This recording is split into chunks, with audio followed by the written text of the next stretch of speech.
We both request song for each other, man. Give it to me one more time. I'll write it down. What you say? 8 Ball and MJG, Starships and Rockets. Okay, I got you. I go MJG Starships. What Michael Henderson? What's the name of it? Starships. The Starships and Rocket. I'm gonna list it as soon as we end this.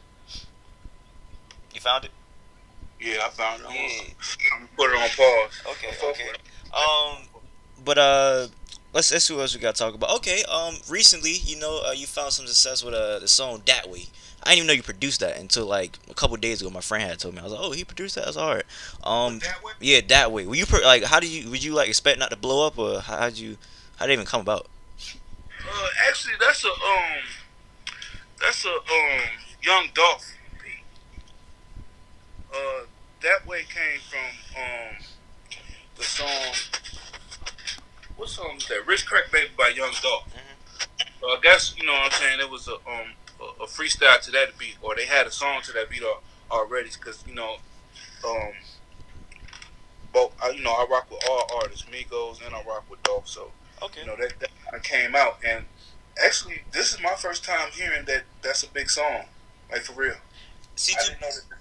I mean, okay, the slang everybody's saying, because I know Quavo said That Way and Bad and Bougie, and I guess it's a semi big song. Some people know about it. It's not everywhere, but it got 1 million views on YouTube. It's moving somewhat. You know what I'm saying? It's moving somewhat. Yeah, okay, yeah, because I was like, yo, that song, it took me by surprise. If you go look at it, a lot of people are like, man, no sold the beat, twice, and I'm like, well, I guess That Way is freestyle, but it's caught. That's what the Migos do though. The Migos, Rich the Kid, Flip Up, all them over there, they're culture creators. You know what I'm saying? They like to come up with new words, new slang. That's what they do. You know what I'm saying? So I have a lot of respect for the guys and what they do over there at QC. You know what I'm saying? They just being wave runners. So to be a part of that record, man, that made me feel. It made me feel good to tell. For you to say that that's, what I'm saying, a big record, I'm like, yo, that's crazy. Now I gotta go look. Well, to get even more recent on what you've been doing, hey man, you got objectively my two favorite songs on the new Uzi and Gucci record you produced, to Change My Phone and Today. And I kind of just want to touch on a little bit on both of the songs, starting with Change My Phone, crazy song. And Gucci stole the show in that song to me. Like Gucci just went off, and it's becoming a little bit more apparent to me that I don't know. I want to ask you how you feel, but personally to me, I feel like after Gucci got out of jail, I'm pretty sure he in probation. He can't do drugs. He's rapping like way better now. Like he's putting together. You think so? How you feel about that? I feel like he's snapping now.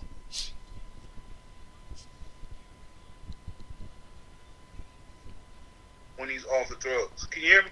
Yeah, I can hear you now. I can hear you now. I kind of broke up, but I can hear you now.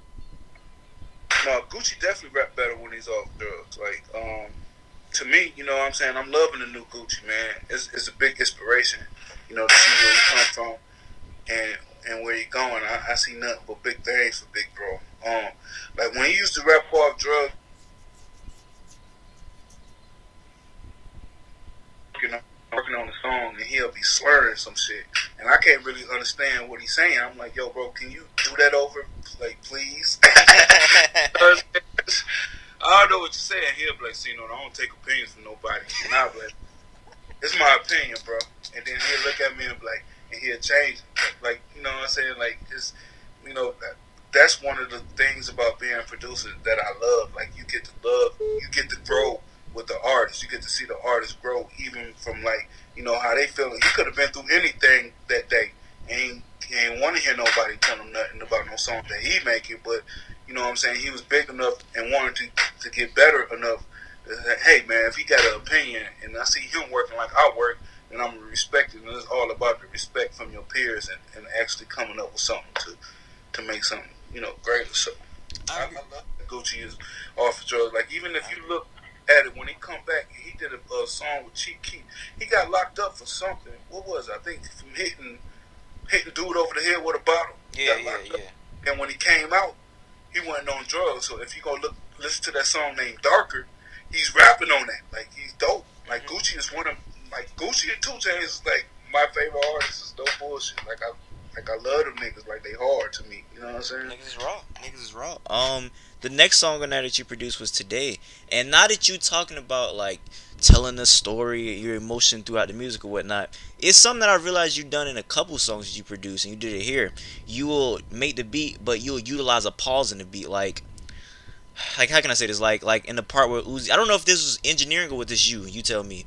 But like when Uzi's rapping, the beat will pause and he be rapping over like acapella, then the beat is drop again. Is that mixing or is that you? Is that No, the that's engineering. That's what they call like when they're rapping and they want something to be heard, they tell the engineer to cut that part of the beat. You know, so they okay? you know Okay. yeah, you know what I'm saying. So that's more engineering. But if you do listen to it, like every 4 bars, like today is nothing but a loop. You know what I'm saying? But I wanted to make it look like a fantasy land type of beat. And so every 4 bars, you'll hear it's a story. So it's like take that. It's a snare. It's like a triple snare, like and then it go back to the beginning. It's like you're going through it. Yeah. I'm tired. Stop. Okay, repeat. Back at it. You know what I'm saying? That's what I see today, man. It's like that's one of my favorite beats. I tried to get Gucci to rap off that ever since he came home from jail. Hey, that's a hard song, man. It's so hard. That's a hard ass beat. I like it. I like that shit right there. Um, before I'm done, we go to the fan questions and we out of here. I have one more question I love to ask producers because producers y'all in the background more than the rappers are. The rappers are up front, but y'all kind of background. So I feel like a lot of producers have stories that happen behind the scenes, like I had like Slade the Monster tell me a Gucci story, or I have like a lot of people tell me like stories about rappers or things that happen to scene around the industry that are crazy funny. And I was wondering, do you have a crazy story that you done ran through with a rapper, like a crazy studio session, anything, just an entertaining or crazy story or something like that? Mm, no, I mean as far as that, I like to keep things in the studio. You know what I'm saying? I want to be one of those producers that that you could be me around you and you ain't never got to worry about me going to no, you know what I'm saying, telling anything about that. You know, if anything, I tell you some stories about me that I've tripped out because I'm okay with that. You know what I'm saying? It's a lot of things. It's the industry, man. You're dealing with a lot of outside energies when you know what I'm saying, you in here. So, it's gonna be some funny stuff and it's gonna be some lame stuff. But for the most part, I like to keep it in the music. You know what I'm saying? Well, no names. I wouldn't even plan to ask this, but no names. But have you ever been in the studio with artists or an artist, and you just feel like a wrong vibe from them that you don't even want to work with them, or has it ever never been? Always. All the time. That's all the time. Like you'll go, you know what I'm saying? That's just what with people. If I don't feel the right vibe around you, ain't no need for me to be around you. You know what I'm saying? And it's just like that. Like if we call it and chop it up, but I'm a vibe type of person. I come from like I have spidey senses. Like if my spidey senses start telling me, hey, my nigga, like this ain't what it's gonna be, or you might have to shoot yourself about this situation. I try my best to stay away from that situation because, for one, I left the hood not to go back to the hood. I left the hood to get out the hood. And two, it's like, man, nigga, I want to be the Quincy Jones of this generation, man. I ain't got no time for no stupid shit. You know what I'm saying? Like, I really want to be the person that creates things. You know what I'm saying? Create movies, create cartoons. Like me and my partner, It's Real 85, got like one of the biggest GTA cartoons out right now. Freddy Krueger in the Hood versus Jason in the Hood. Look it up. Bloody Freddy. Bloody Freddy is actually a rap star. Like he has his own mixtape out, but he comes from a game. But in the game, he rap about what he been through in the game. So if you look to it, he has a real fan base. His name is Bloody Freddy, and then you got 13th Street trying to kill Bloody Freddy. So y'all make sure y'all go look that up on the internet. It's by me and Israel 85. If you don't know Israel 85, he did the Nigga Turtles, the NBA voiceovers, all that little cartoons. So we make movies out of the Grand Theft Auto game. It's fun, man. It's productive, and it's something I really enjoy doing. Okay. Well, before we get out of here, we got to get the fan KTT questions out the way. Alter asks, any new Meat Mill collabs coming Yeah, on the way? I just sent Meek some beats, so we're gonna see how they go. I just sent my homeboy Crew some beats for Meek. Okay. Got some, yeah, he's working right now, so yeah, he's definitely working. Okay. DJ Sabs asked, how did you and Ray Sherman link up for the Illis Walking? Ray Shrimmer, man. I knew Ray Shrimmer from the guy who brought them from Mississippi. His name is P Nasty. He used to stay at their house, and he called me like, "Yo, man, I got these guys from Mississippi, man. They're gonna be the hardest shit walking." And when I went over to his house, I seen Sway Lee, I seen Jimmy, and Bobo. Bobo was in their group too at that time, and he was like, "Yo, this is Arnold Casino." You know what I'm saying? And from then they just started rapping and they never stopped. Like every beat they rap, every beat I ever played them, they rap. And he was like, "Yo, bro, can you get them some beats? Like, I'm gonna take this to Mike Will, you know what I'm saying, and get a situation." So I was like, "Yo, I'll be happy to help." And so that's what built our relationship. Just believing in them. And Illest Nigga Walking and Safe Sex and Paychecks came from me giving them beats and believing in what they had going on. Okay. And then later when they got that deal, it was like, "Yo, we want to use these two songs." And I'm like, "Shit, y'all always got my blessing." I'm so happy that everything happening out for them. And it was like, watching that come from, they were sleeping on the floor.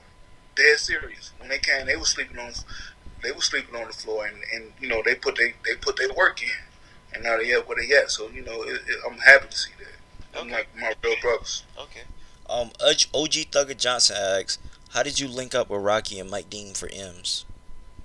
My homeboy Yams, man, rest in peace, Yams, man. Peace.